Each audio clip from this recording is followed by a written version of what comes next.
All right, gentlemen, welcome to yet another exciting episode of Earth Tones Against a Great Background. And today we're going to have to talk about the Epstein emails. I mean, yeah, there's no way around it. We got to talk about that. Anyways,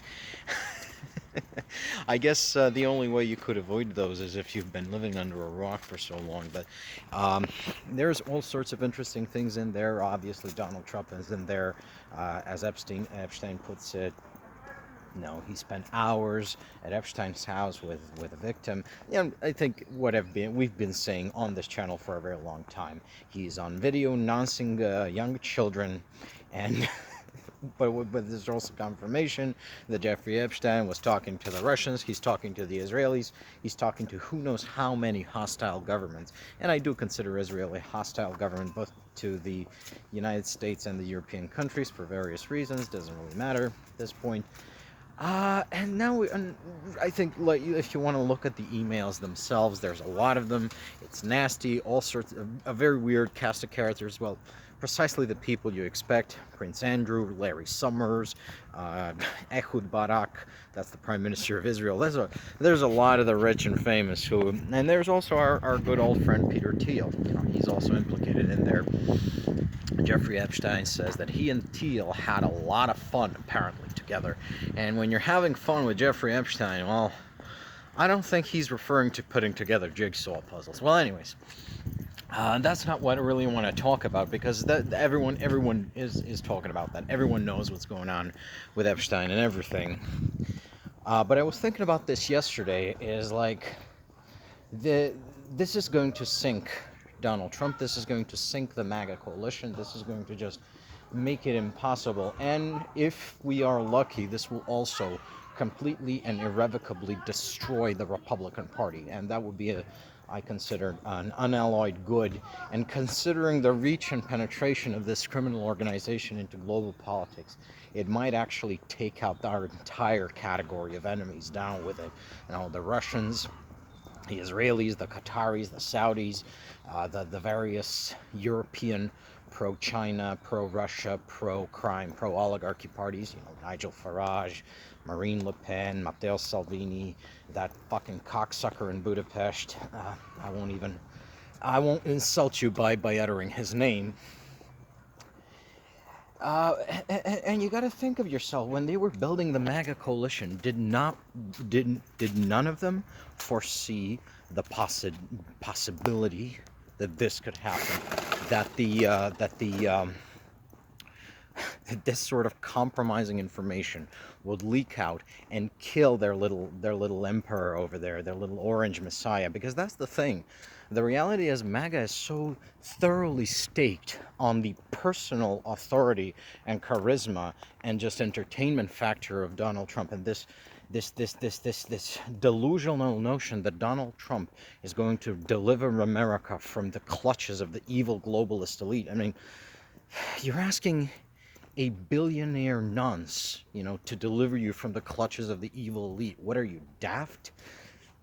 I think the question answers itself. But a lot of these people basically built this narrative. They built this coalition, and they not for a second took into account the possibility that it's very fragile, that it has a bust factor of 1, and Trump doesn't even have to die for this thing to be derailed. I think they banked on Trump kicking the bucket before any of this came out. But now it's basically he lived to see the truth about his relationship with Epstein, which is not just that he was a client of Epstein. He probably helped him organize the entire compromat gathering thing.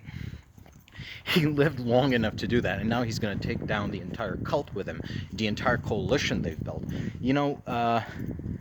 And I was thinking to myself, like, what happened? I mean, I thought these people were nefarious. They were crafty. Like, I've called Peter Thiel and Elon Musk lots of names on this channel, but I don't think they're stupid. But apparently they are. Apparently, they nailed their mast to the bad ship Donald Trump, and now they're gonna go down with this ship. There's no way they can wash off this shit stain. Of course, Peter Thiel has his own connections to Epstein, independent of Donald Trump. So okay, maybe we can come. But Musk, But I mean, the Heritage Foundation, Russ Voigt, the Evangelicals, the broader Republican Party, the DeVosses, the Mercers, all of these powerful families, all of these powerful factions within the Republican Party, or people from Democratic politics, like people from like RFK Jr. or Andrew Cuomo. These guys were Democrats. People like Rod Blagojevich in Illinois, right? All of them got in bed with MAGA. All of them got in bed with Trump.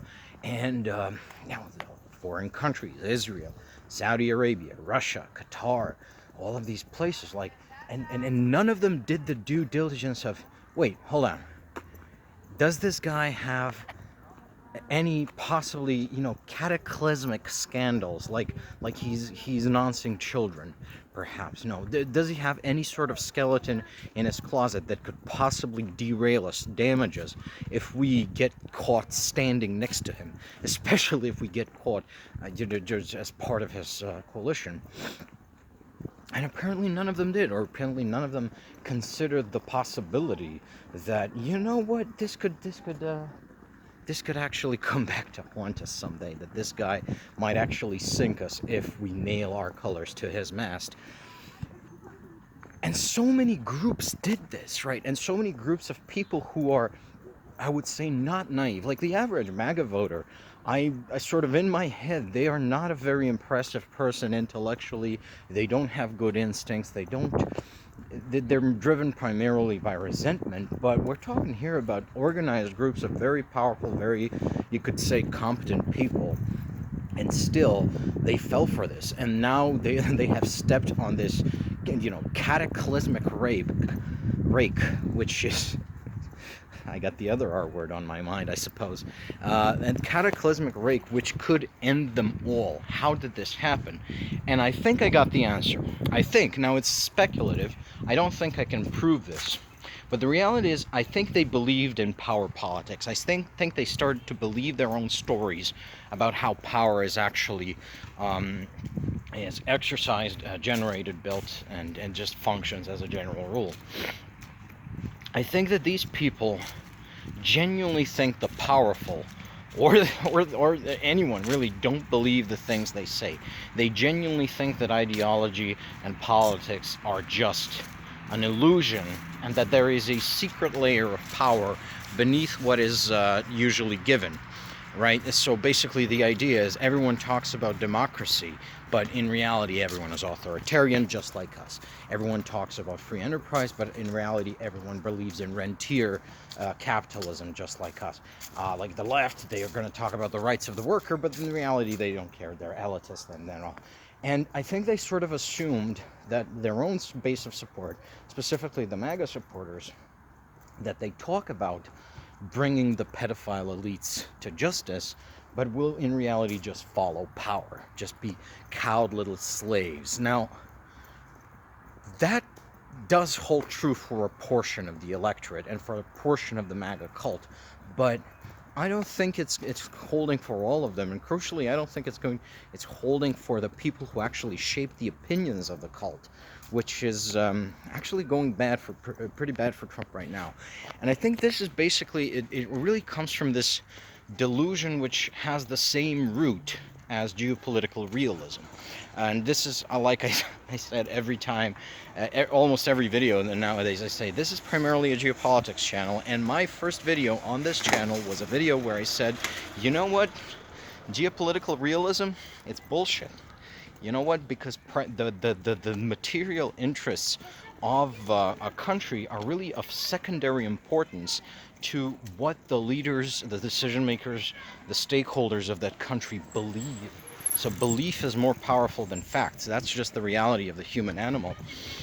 But this also holds true in internal political coalition, not just in geopolitics. Like, what your people believe is actually a lot more important than, let's say, their material interest, right? So, But I think that these people, these coalitions, these people which who form the MAGA coalition, so the Heritage Foundation, the tech oligarchy, the foreign countries, the evangelicals, I think they actually believed this postmodern notion of power for power's sake, that people actually don't believe their stated ideology.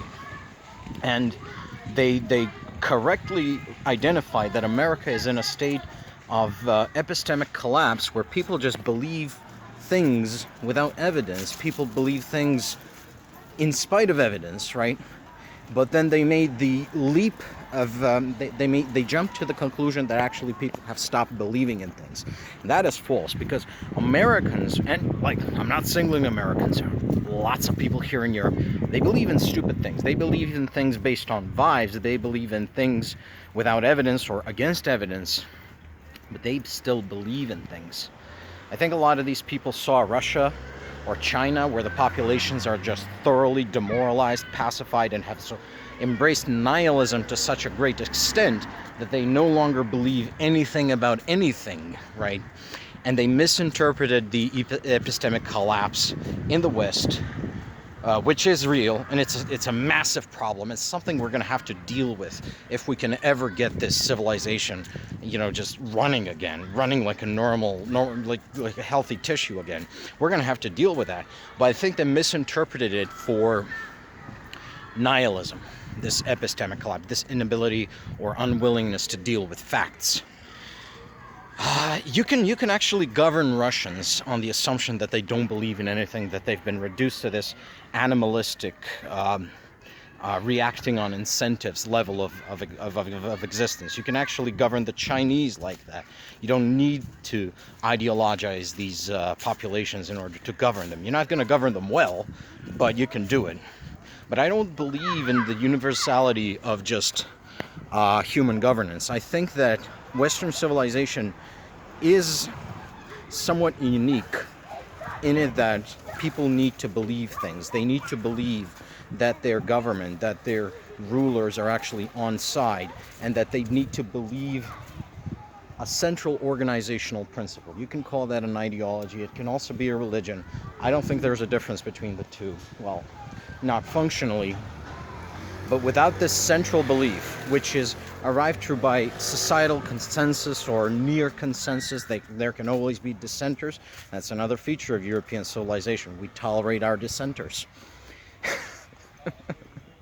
Right? Without this, we just don't function politically. And these people, they assume that, you know what, we can Russia this thing. The stupid fucks that follow us are just going to fall in line. We can just tell them what to believe and they will do it.